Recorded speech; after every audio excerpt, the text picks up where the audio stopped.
let's get back to it, and hopefully we can improve your mental health once again. Get you back out.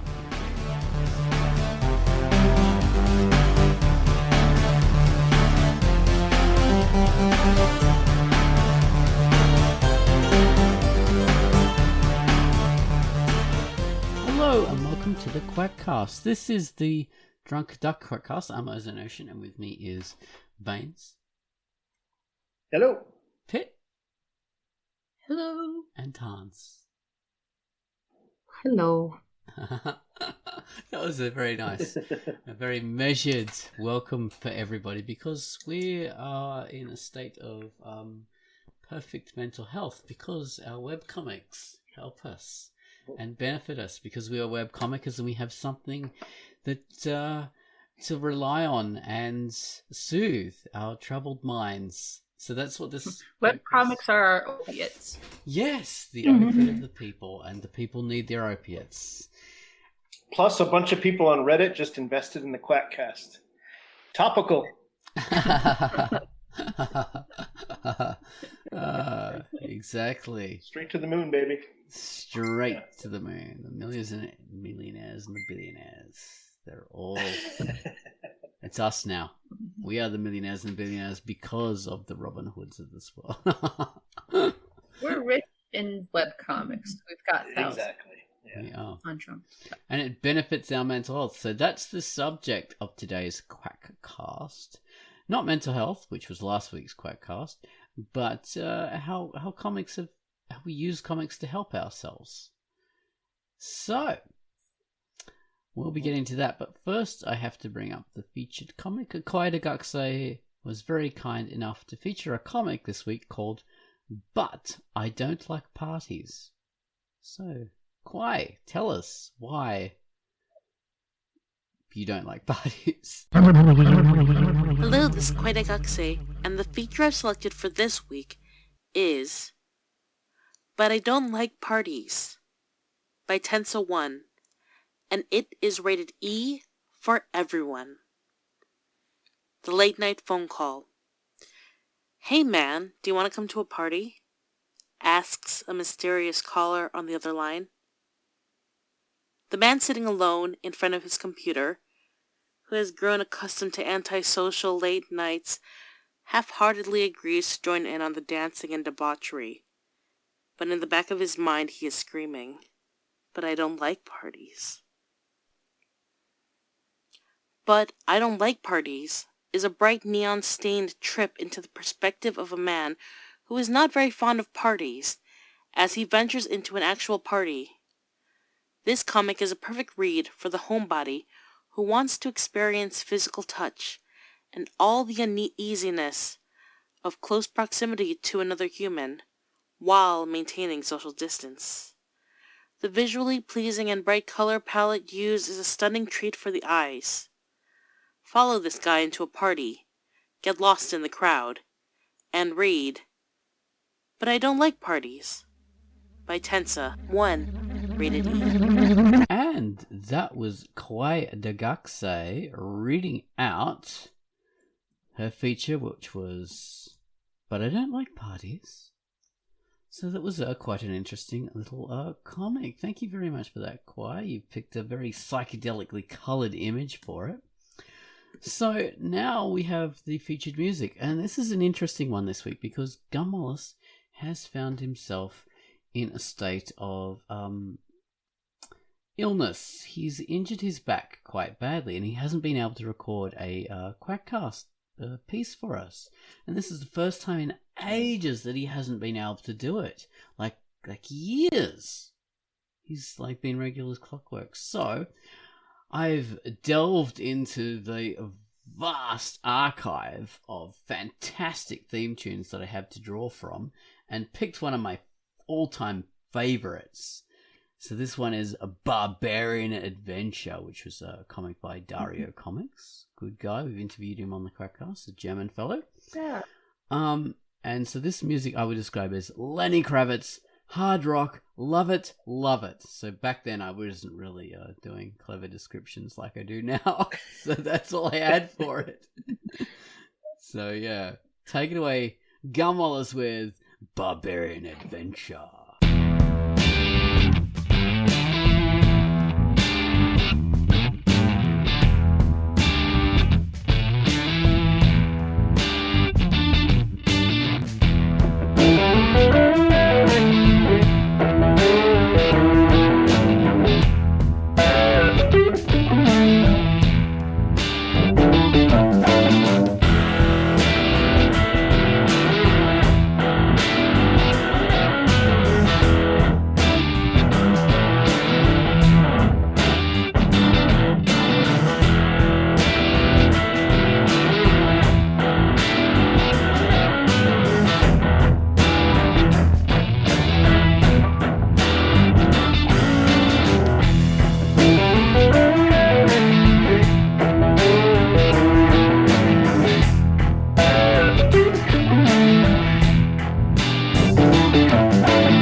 that was our featured music, Barbarian Adventure. I hope you like that. Like, I love it. It's one of my favorite tracks because of how rocky it is and hardcore.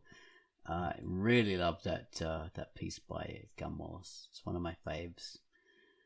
And you could check Get out. better soon, Gun Wallace. Yeah, sir. Yes. heal from your back All the best. ailment. It's nasty. So anyway, and also check out Dario Comics. He's got some good comics. Barbarian Adventure, and I think the last pickup guy and pickup artist. That was one of the comics he was having. I don't know whether they're still on the Dark, but yeah, they were good comics. He's a very good artist. Okay, Pitt, you are the architect of this topic, are you not? The genius. I am the one who is guilty. So let us know about how comics have helped your mental health. Well, how have they helped my mental health? I guess comics, since I first started making them, even before I started putting them on the Duck, I've always liked to draw, and I've always had a very active imagination. And when I was a kid, I would tell myself kind of stories in my head as I'd fall asleep. So I got so into those stories that I started to kind of put them to paper. And there were some years in my life where as a kid, I was kind of a loner. And I think that very much gave me a kind of comfort or a place to retreat in a sense. I could go into making my comics, and that would be a bit of happiness I could afford myself. That makes it sound like I was always unhappy. That's not true. But there were, like for a lot of kids, there were some darker times. And comics then and now have been something that I've been able to escape into because they're a world I can kind of control, and for better or worse, according to the characters that might inhabit that world. But it's, I think for me personally, they are mostly a source of escapism, but also expression, kind of a source of expression, because, the benefit that we get from making webcomics might not always be that, we get to make a rosy, sunny world where nothing's ever wrong. A lot of times that's not what we're making, so there has to be more to it than just like, I want to make something that's good all the time, that's happy all the time. There's more to it than that. So,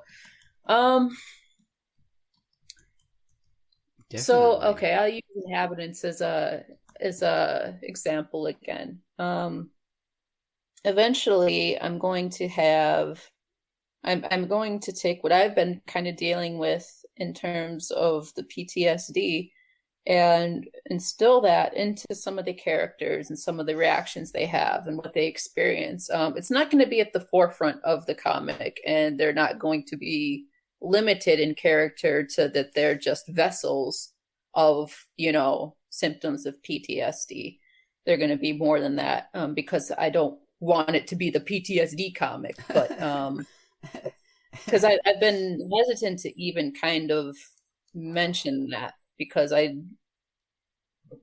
just don't want it to be, people to think that I'm trying to be the source for it.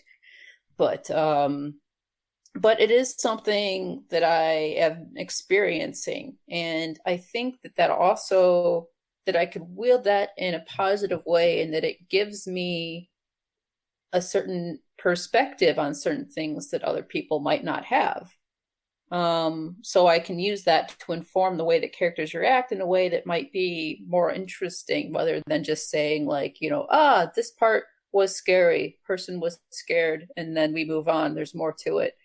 But anyway, so that's how I'm also kind of using it as a vessel of expression in that instance for myself. And I don't know I don't see myself ever necessarily coming out and being like, the way this character reacted was because of this thing that happened that I experienced and stuff like that. I don't like to put that fine of a point on things, but maybe in the future, maybe I will. I don't know. But yeah, so basically the short of it, web comics, you know, they can be an expression of, you know, they can be a source of escapism.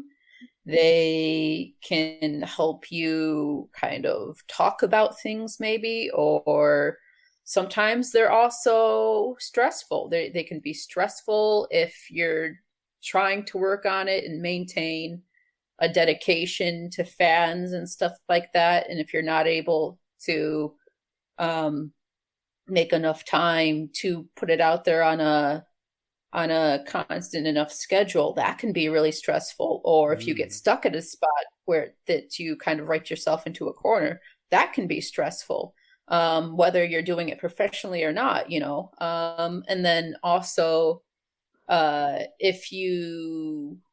could be stressful if you're just not able to work on it at all, you know. When we read the comments, we'll see, I think, Used Books brings up how she hasn't really been able to work on it, and that's been troubling her. So there's so many different ways that they kind of this thing as a hobby for most of us affects us so much more deeply, I think, than people realize, you know. Definitely. Well, Yeah. I remember what the gig cast is, like the precursor, the proto version of the QUACKCAST, which was the first podcast that Drunkduck had a long time ago. And their motto was what you live to do, not what you do to live. So that's your gig. Huh. So that's what webcomics was. And well, but they were celebrating all the things that you have as your gig, but yeah, webcomics was the main thing, especially for us. So yeah, they are something you live to do, not what you do to live. You know, versus a job where you make money. But it is what you live to do. So it's like your passion or your thrill in life is, you know, doing that. You express yourself creatively and you feed off of that. So it can be positive, even though, you know, you have, like you were saying, deadlines and panic and worry and art blocks and all that kind of stuff.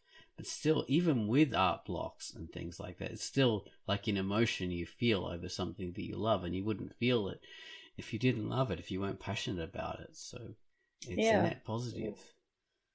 Yeah. That's sort of like a stress you choose to give yourself in a way, right? Exactly. And there's something in it.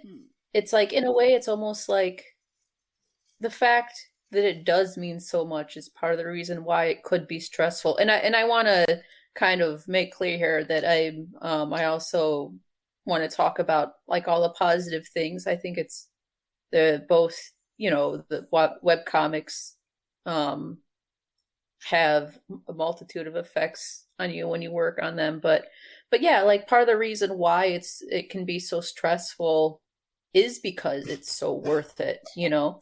Like sometimes okay, so this isn't a big fear that I have, but sometimes I sit there and I wonder, and I feel myself becoming worried, like, if I died before I finished this, which I don't plan on doing anytime soon, just, you know, don't worry, but you know, you think about, what if I die, you know, what if I get hit by a bus or a meteor lands on me or something before I'm able to finish this? And all of these ideas that I had are just, they just scattered. They're just gone forever. And that gives me a little bit of stress, even just thinking about that. It won't make a difference on anybody else. I mean, me being dead would make a difference, but I'm saying, you know, you know, it wouldn't make an impact on anybody else not being able to read about, you know, those parts of my webcomic and stuff like that, because those, you know, people would never know that they existed in the first place. But so in the end, who would that really affect? Probably nobody. But at the same time, it still gives me stress because I would like this thing to be done, I guess, one day for the sake of being done without me dying and leaving all these little itches unscratched, you know? Yep. Mm-hmm. I can totally relate to that. Absolutely. Well said. Another thing, especially when it comes to people that are creative, create art, especially narrative art, not only webcomics, but generally creating stories, creating characters, creating worlds, all that category, let's say, of creation. Even when you have stress about it, there is an overarching soothing element to it, which, and I'll talk about what happens when it, for some reason, leaves, doesn't exist anymore. And that is, you have full control of that world, whatever world it is, whatever story it is. Humans, like, and you will find it in most psychology schools, this principle, that having the sensation of being in control of your environment, of your life, or of your project, whatever that is a distressor. It de-escalates stress in very significant degrees. So just like in everyday life, a very big element is that you have to help people feel that they have control of their environment, of their lives, and so on and so forth. So creating something puts you by default in control of that something, whatever that something is. It is up to you to mold it the way you want, create it the way you want, and explore it as you like.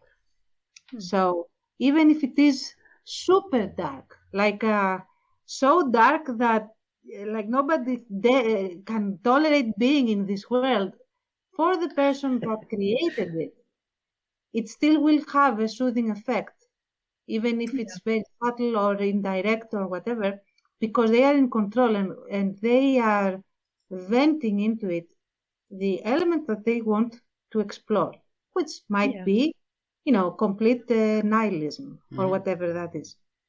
So that said, if at any point you feel that you lose control of your story in whatever way, then it becomes extremely stressful in a way that cannot be tolerated. That's an element that it's a different stress than the stress of, oh my God, I may not make the deadline, or oh my God, I have written myself into a corner. Now how am I getting right?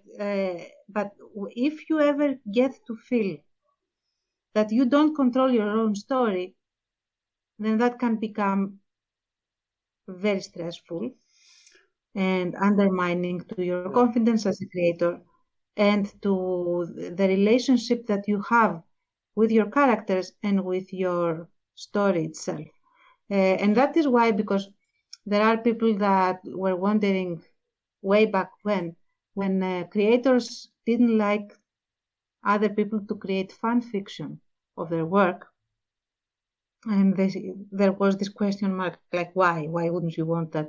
Because it takes control away in a very significant manner, especially if you get fandoms that become extremely entitled to your own work.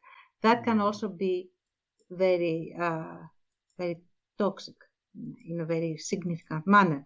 So, but that is just an example that I mentioned to illustrate what I mean by losing control of your own creative product. Yeah. So Right. Yeah. Webcomics gives us control. When we are in the world of our webcomic, we are in full control at any given time, no matter what is going on there. We can control it, period. So Yeah. I do think that also, like, I guess it depends on how extreme it is. Writing yourself into a corner can kind of fall into that a little bit, because, like, say if you've, well, I'm gonna make it broader and just call it like a block. If you have a block for some reason that you're having a hard time getting around, that could, I think, also really fall into that category of, like, I don't have control of this world anymore. I'm kind of like lost. I don't, I can't navigate my own world right now, and that can be extremely stressful. Which I think is hard for people to understand when they're not someone who does work on webcomics or write stories in general, because it's just like, oh, well, it's your world. You can do what you want. Why don't you just, but it's not as easy as that is, because these are kind of like formed entities in your head in a sense. And when you find that it's not put together quite as you had intended, or that you don't really understand the mechanics you've created, or you just don't know what to do with something that you have, that's very much a loss of control as well. And it's like, well, nobody can really, well, no, people can give you ideas of what to do, and sometimes that'll help. Sometimes, there are plenty of writers out there who have friends, and they'll bounce ideas off one another, and it'll help kind of pull each other out of a funk, Where at the same time, sometimes you also just kind of lose the drive to create a little bit, and that can also be scary, because when you don't have the drive to create, you don't really think of good ideas, because no ideas are motivating you to create anything. And it's just like, well, okay, so if I've given up on this, what does that say is in me as a creator? Can I see anything through? And that can really be tough on your self-confidence, in a sense, where I think we need to realize and be a little gentle on ourselves, and remind ourselves that not everything we create has to be a masterpiece. As a matter of fact, it shouldn't be. Yeah. Yeah, you don't want to put that pressure on yourself, because that's a hiding to a failure. Don't do that. There should be room to explore and expand and have fun. I run into that so much. Like, when every story is a masterpiece, it's like, how do you follow it up? Yeah, it's very hard. Yeah, absolutely. And that, I think it also hinders your creation from growing organically too. Like, if you kind of get that out of your head, like all right, so don't get me wrong, it's great to be excited about what you want to make and thinking like oh, this is coming along so well, maybe it'll be my magnus opus. Like, that's fine. But when you have that as your main priority, like, it really quickly puts up walls as to how you'll allow it to kind of grow, because you're already kind of creating this stressor on your world and on your process. And so, yeah, it's really limiting to think like that, but to don't do it.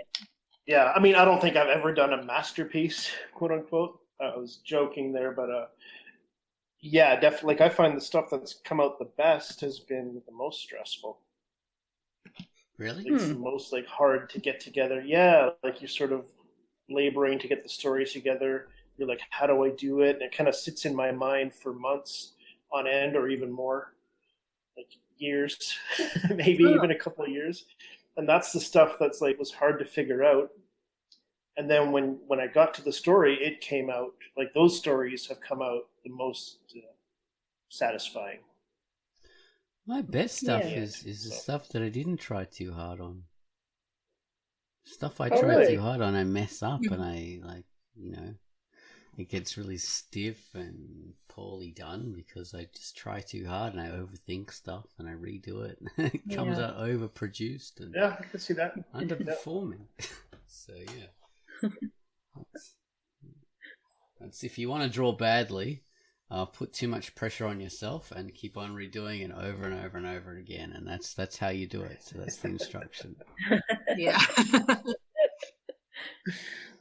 Yeah. That happens to me sometimes. Like one of the things that I love to draw is hands. I really like drawing hands. And there are some times where like a turkey hand is better than what I'm drawing. It's like it's like how can you be drawing sausages instead of fingers? Like what are you doing?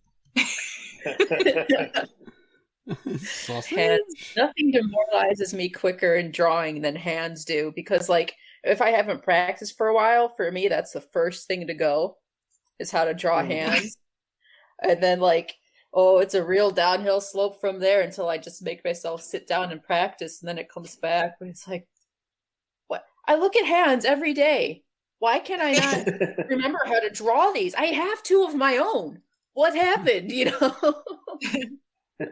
Yeah, and especially like when I want to make them look very like aesthetically pleasing, they like it's like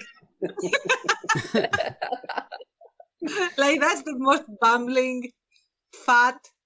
And when I say fat, I mean like really sloppily drawn excuse for a paddle that I have screwed on the wrist, and that is a hand, and that's like a okay. I'll put the speech bubble over that because the tricks of the trade. Show them holding a mug from the front or a gun. There's all sorts of tricks. It's in the pocket.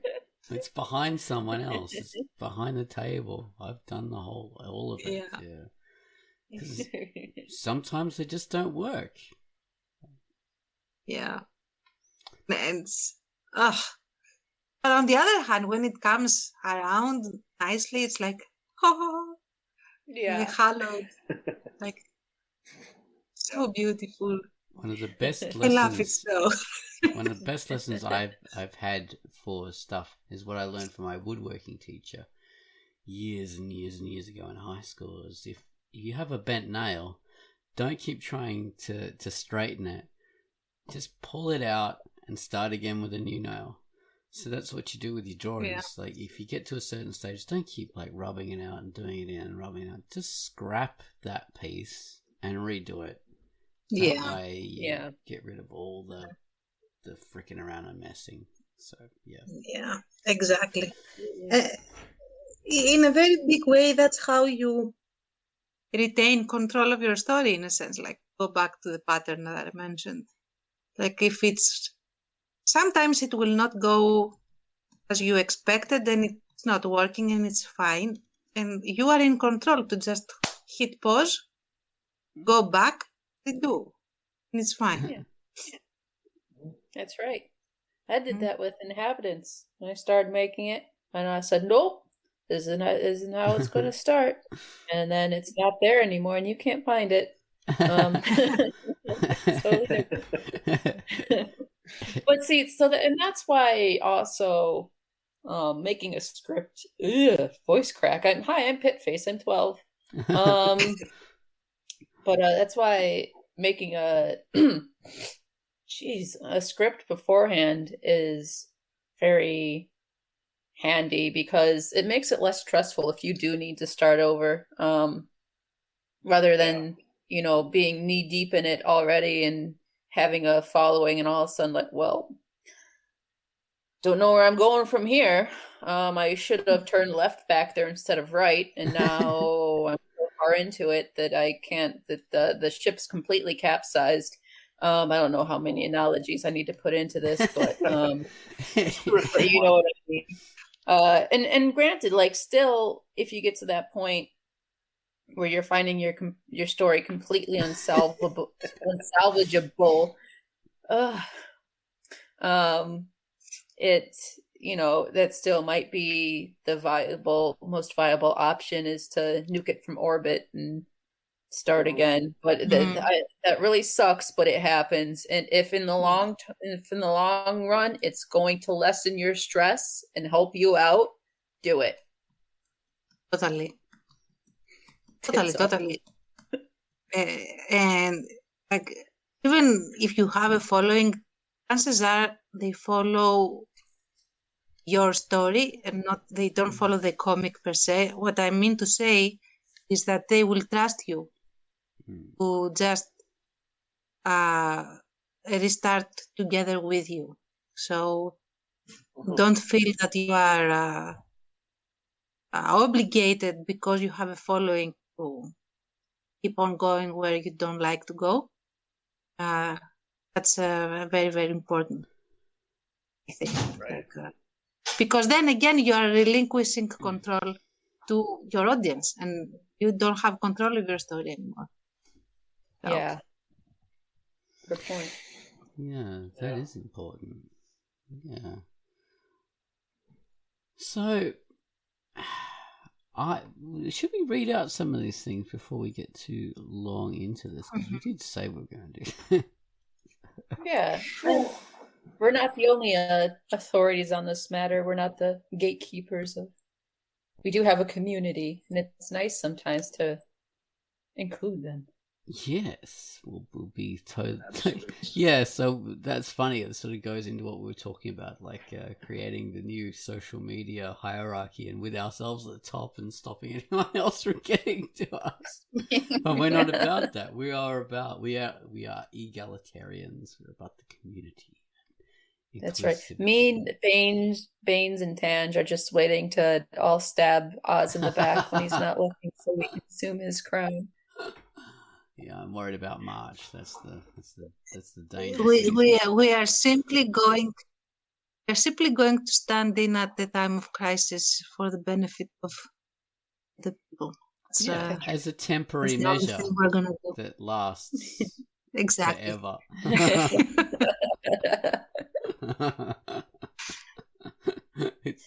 We will accept the burden of absolute power for the burden. as long as the crisis lasts. You'll be you're all welcome. The ultimate leaders of the People's Revolutionary Government.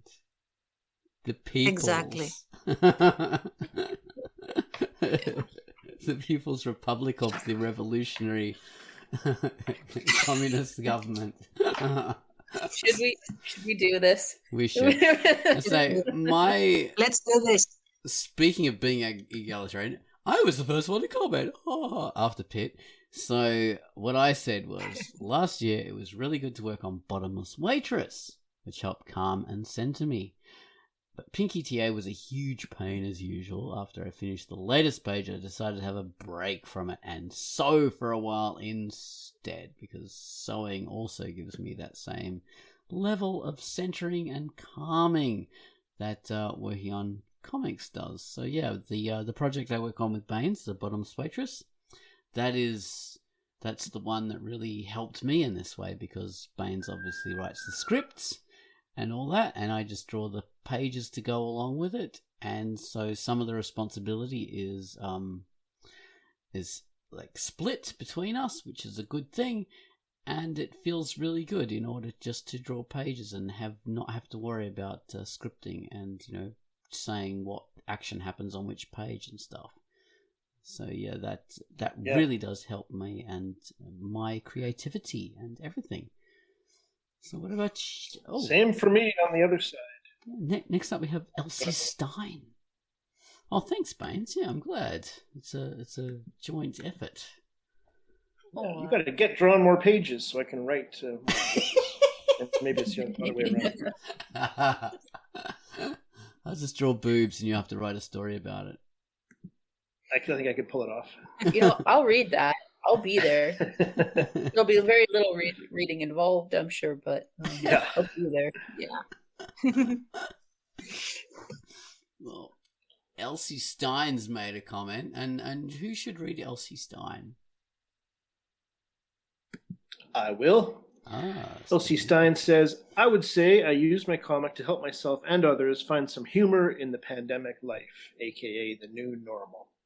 I didn't do much about the election because it's so touchy and controversial. My family reads and supports my comic, but most of them do not agree with my political views. The pandemic has given me more time to really try and work on the comic and churn out more strips than I would otherwise. Oh. That's good. Which I can definitely relate to that. I was the same when the pandemic hit. I started working less, and sort of the realization of kind of what Pitt was saying earlier about, like, if I die, if I'm gone, and I don't get at least as many of these ideas out and stories out as I can, then that'd be a waste. Even if nobody knows it but me, like, that would be such a waste and a shame. So yeah, got me going. The pandemic has, I think, for a lot of people, really created this awareness of mortality, because so many people, so many of us know people who have suffered from it or died from it. You know, it's very present. And so it just kind of makes you think, like, oh, what if I, go into the supermarket at the wrong time and that's it.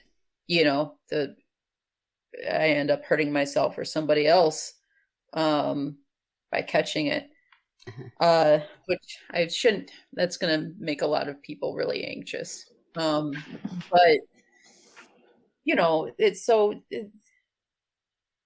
I think we're all just far more aware of how moral we all are now, so we're thinking of in those kind of terms more often. And then, like Elsie Stein was saying, with the political frosting on top of it, it's kind of like walking through a landmine a little bit, until you come out the other side and find your inscrutable beliefs that you're willing to stick to, and then you go gung-ho with those, so you don't care about what anybody else says. But anyway, but yeah, so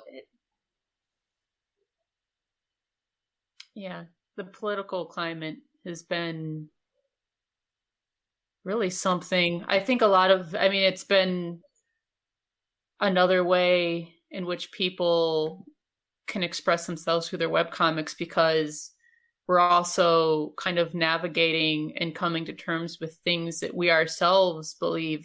We're getting to know ourselves a little bit better, I think, is my bottom line and what I'm saying with my rambling that I'm doing here. But we're getting to know ourselves a little bit better through the politics and stuff. But it's, it's not something that we have to insert in what we do. And especially if we do want our comics to be an escape, in a sense, for those of us that are kind of aiming more for that, then you're probably not really going to include the more political kind of commentaries and stuff. Whereas a comic that is out to challenge things and change things is going to address those very issues. So yeah, of course.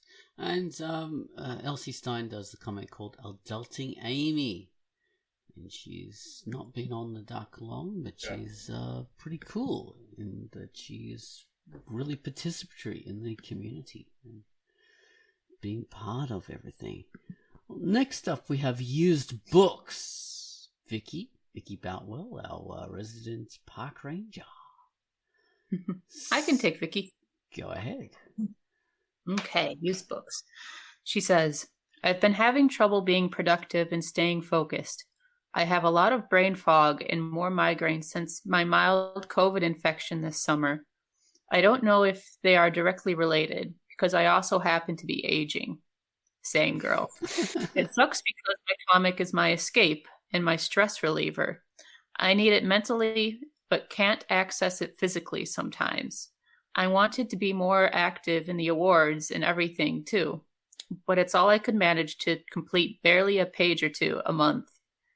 Dee Dee is basically my entire social circle at this point, but interaction also seems dependent on my ability to produce. So it's really frustrating to not be able to do the latter, which also removes the former. So that's really shitty. I'm really sorry that she's going through that. That sucks. Mm-hmm. But at least, That could be. I was just going to say, at least Dee Dee is here for her in some capacity. Sorry, Tan's gone. What I was going to say is that it's very significant what she's saying, that she feels that she needs to have produced a page in order to have interaction with others in the duck.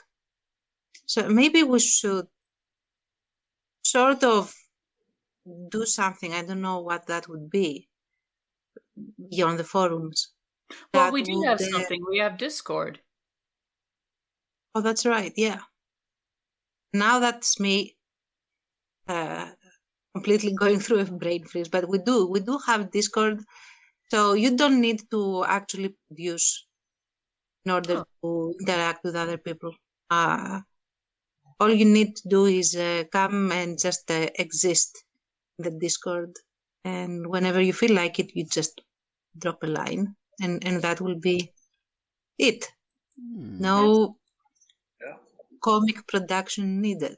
No, we have all sorts of topics and stuff like that there. We have the general channels and topic channels, look what I did, and movies and all sorts of stuff like that too. So, I mean, whatever kind of crosses your mind, there's something there for it, even if it's something that seems a bit pointless to talk about. Just come over and talk to us. It's our virtual party 24/7 over there. So yeah, there is even like a channel about the food and kitchen and stuff. So God, really? That's good. That means that it's like it's all encompassing. There's every single facet of life in there, and it's like completely off topic from what you would have on the normal Drunkduck, which it's not really that off topic on Drunkduck. Even the general discussion forum always comes back to webcomics and stuff. So the Discord is far more all-encompassing, which is a fantastic thing. And good it's on you a little guys bit for more being part of active it. too. Yeah. So It's what people are doing these days. I can't wrap my old atrophied brain around the concept. It just doesn't function with me. But if you guys can manage it, that's awesome. Yeah, come on in. Yeah, Vicky, join. Use books, join, be part of the group. So next up we have Andreas Helix Finger, which he's got the lovely little twisted finger icon, which is so cool, very clever. Yeah. So that's your turn, Tom. So it is. So let me just magnify it a little bit for my eyes, and there we go. Okay. So he's saying, I would say that creating webcomics has helped me anchor my mind into the here and now, he has it called. It is kind of like a form of meditation. I've experienced a lot of anxiety as well as all these strange, stressful, and sometimes terrifying inner tensions in 2020. Not just over the pandemic and the isolation, which I think has taught me to appreciate the real-life company more than ever before, but largely also over our global political situation, which I am convinced has made the whole situation far worse than it needed to be. I've lately struggled to cleanse myself of all the politically informed outlets on YouTube that I've been watching for years, one of them for almost a decade, feeling that this is all just sad and depressing now, and watching it is not going to motivate me or make me feel any better about any of it. I might as well just quit this and focus on things that take my mind away from the future and the world, and focus everything on where I am, what I'm doing now. Creating webcomics has certainly helped me with this.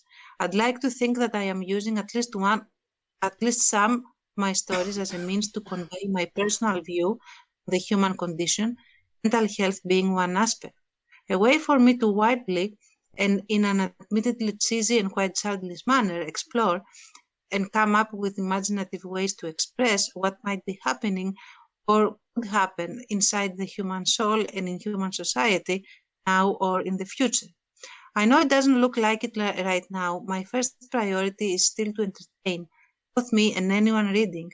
But I believe my angling towards that will come shining through more and more down the line, hopefully in a way that is fascinating or at the very least amusing. Oh, that's really good, because Andreas is another person who is Great. not that new to the duck, but he's, like the last few years become a real stalwart, and it's been good to have him coming in and being so strongly a part of the community. So yeah, we really welcome him here. And his creation of webcomics. Yes. So yeah, he does come from a very a part of the world that's quite affected with the winter and bad feelings because being so far up north. I think is he from Sweden? I think so. Yeah. So that's quite a very dark place this time of year, I hear. Yeah. All the vampires and stuff up in the Arctic Circle, and they come down. Oh yeah, it's so dark. The vampires are very grim up there. They're huge, big, grey things that break through the ice and eat penguins and have gigantic fangs. Very scary. They don't just drink your blood; they just swallow you whole. They're very scary.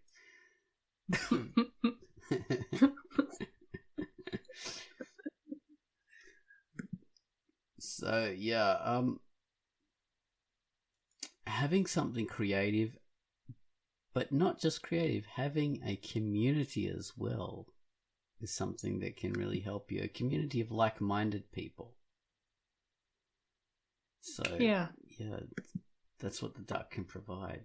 And he's talking about politics as well. That's has been for the whole year. That's been affecting a lot of us quite badly. Webcomickers and normal people alike. Yeah. Yes. Mm-hmm. The politics of the world has certainly been unprecedented times in many aspects, and this is continuing in 2021 as well. I think things are still extremely volatile. So, absolutely. we'll see.